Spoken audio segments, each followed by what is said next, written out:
Muy buenas a todos los que nos ven y escuchan a través de esta clase virtual. Hoy hablaremos de un tema más de la psicología. Bien, este titula Ramas y campos de la psicología. En sí, ambas cosas no son lo mismo. ¿Por qué? En un momento lo explicaremos. Bien, las ramas. ¿Qué son las ramas? Son estudios científicos teóricos que aún se realizan en los laboratorios y que están en constante investigación. Aquí tenemos 5 de las varias que existen, que vienen a ser la psicología animal, la psicología social, la diferencial, patológica y evolutiva. Bien, estas 5 son las más relevantes o las más conocidas, pero existen aún más ramas de la psicología. ¿Por qué se le dice rama? Porque son áreas que se desprenden de la psicología general.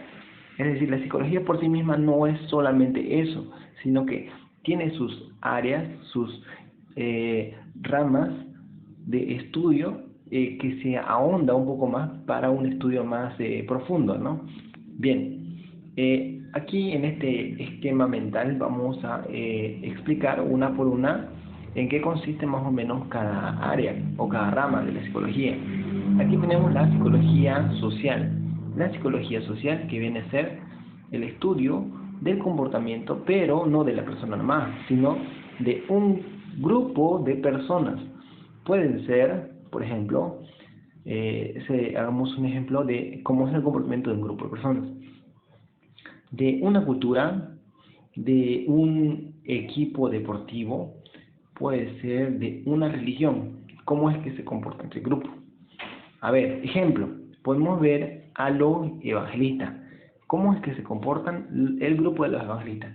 Podemos decir que son un poco más cerrados, un poco más tradicionales, más costumbristas en sus acciones, que usan generalmente cierta vestimenta y que la mayoría tiene que cumplir con esos requisitos, ¿no? Otro ejemplo, ¿cómo se comporta un grupo de personas? A ver, por ejemplo, ¿cómo se comportan aquí los ciudadanos Cambas de Santa Cruz? Eh, Generalmente el grupo de personas son así, ¿no? Espontáneos, libres, más desprendidos, más solidarios, más o menos así se comporta el comportamiento de los Cambas. Otro comportamiento, digamos, puede ser las hinchadas, ¿no? La hinchada de Blooming, la hinchada de Oriente, cómo se comporta y cuáles son sus rasgos de comportamiento, así alborotados, más alegres, más exagerados en el festejo, ¿no? Más o menos en eso consiste la psicología social, el estudio del comportamiento, pero de determinado grupo social, cómo es que se comporta, ¿no? Que a veces no es lo mismo entre uno y otro grupo. Bien, ahora vamos a estudiar un área que es un poco más sencilla de comprender, que es la psicología evolutiva. La psicología evolutiva, que viene a ser el estudio de los cambios de físicos y psicológicos de la persona en las etapas de la vida. Bien, es decir, la psicología evolutiva estudia todos aquellos cambios que se dan en la persona, sea hombre, sea mujer, que se dan desde que se ha fecundado.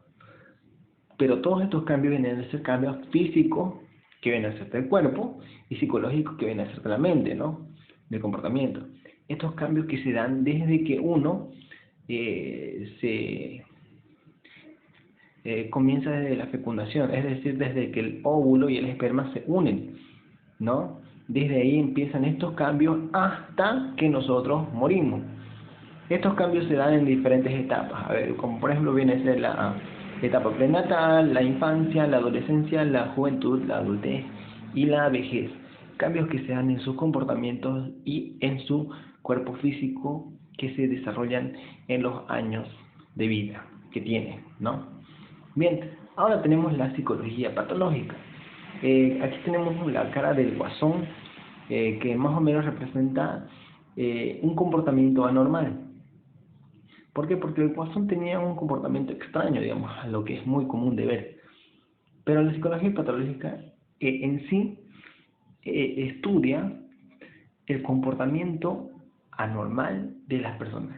Es decir, estudia, para ser más preciso, las enfermedades psicológicas. No estamos hablando de enfermedades físicas, sino enfermedades de la mente, enfermedades del comportamiento, es decir, enfermedades psicológicas. Y en eso consiste la psicología patológica, ¿no?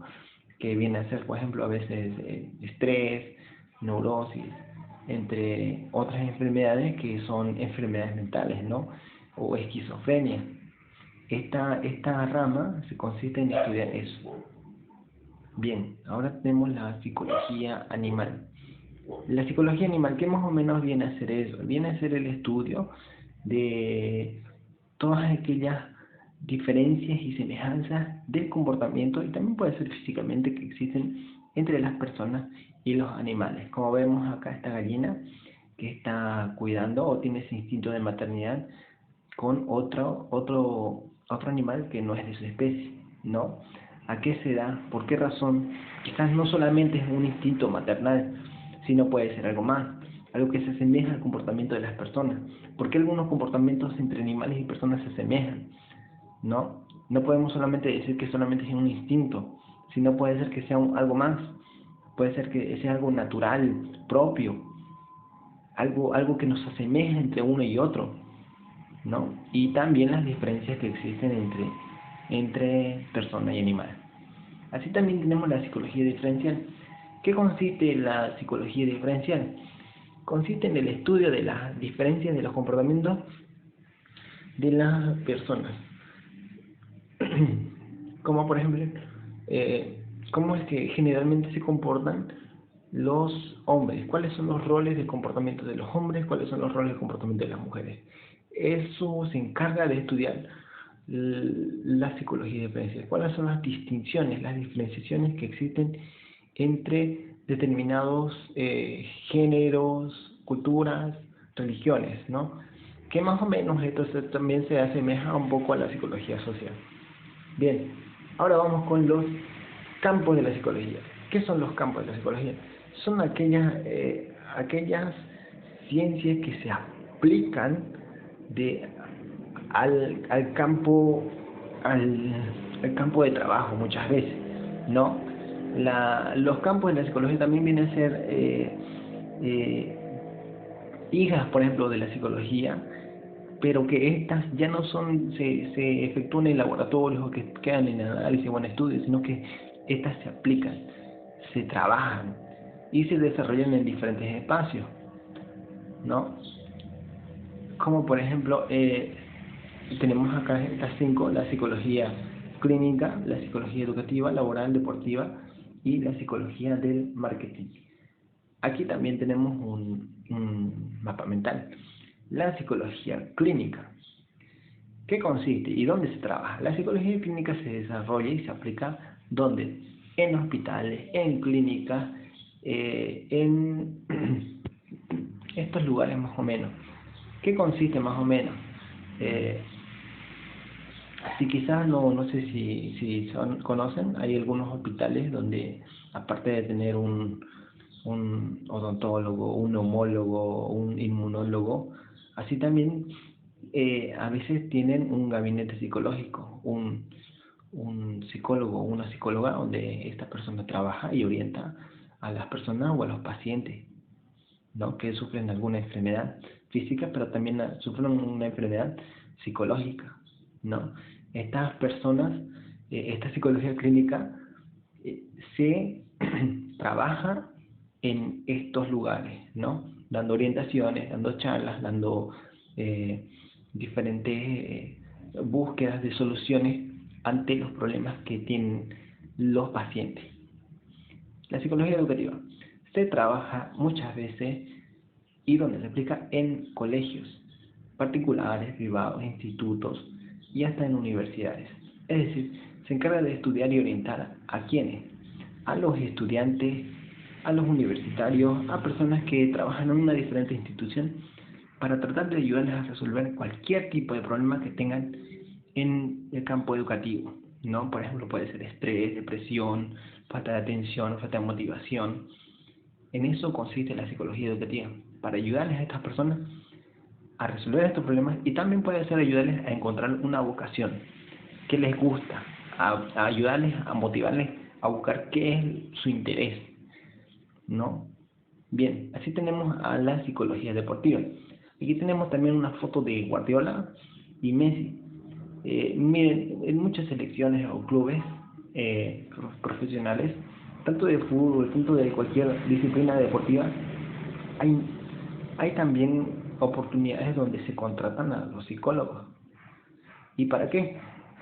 Para muchas veces motivarles y orientarles y ayudarles a superarse cualquier barrera que tengan psicológicamente y rindan mucho mejor en el área deportiva, ¿no? Depende de lo que les guste, en el tenis, en el fútbol, natación, en rugby.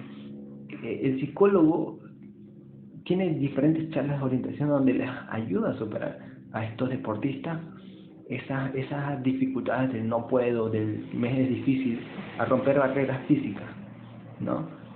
Por ejemplo, nuestra selección del 94, cuando fue al Mundial, esta selección se dice que tenía a su psicólogo para que pueda, pueda ir al Mundial, ¿no? Y que les motivaba para ello. También tenemos a la psicología del marketing.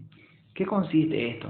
La psicología del marketing consiste en que el psicólogo busca las diferentes estrategias de venta y compra. ¿Qué es lo que les llama la atención a los compradores? Trata de estudiar cómo se comporta la mente del comprador, qué es más o menos lo que les gusta. Y por ello a veces busca colores llamativos, como por ejemplo el rojo, que significa el poder, lo llamativo, el amarillo, la locura, el verde, la vida, y muchas veces para ofertar algún producto, los psicólogos recomiendan a los gerentes, a las empresas, usar diferentes tipos de cosas que les llamen la atención en su propaganda. Y así también tenemos la psicología laboral, que consiste en que un psicólogo también puede trabajar en una empresa, en una industria, por ejemplo en aceite fino, en cualquier empresa, en la empresa azucarera, Guavirá, por ejemplo, puede ayudarle ¿a qué? A motivarles a los trabajadores ante alguna situación que ellos tengan de depresión, de estrés, de cansancio, de agotamiento mental, donde el psicólogo, porque es contratado por un gerente, por un jefe, para que les ayude a superarse a sus trabajadores y con esta superación mental que tengan los trabajadores, cansancio, estrés, ellos rindan mucho mejor en una empresa. Bien, en esto consiste nuestra clase. Muchas gracias por su atención.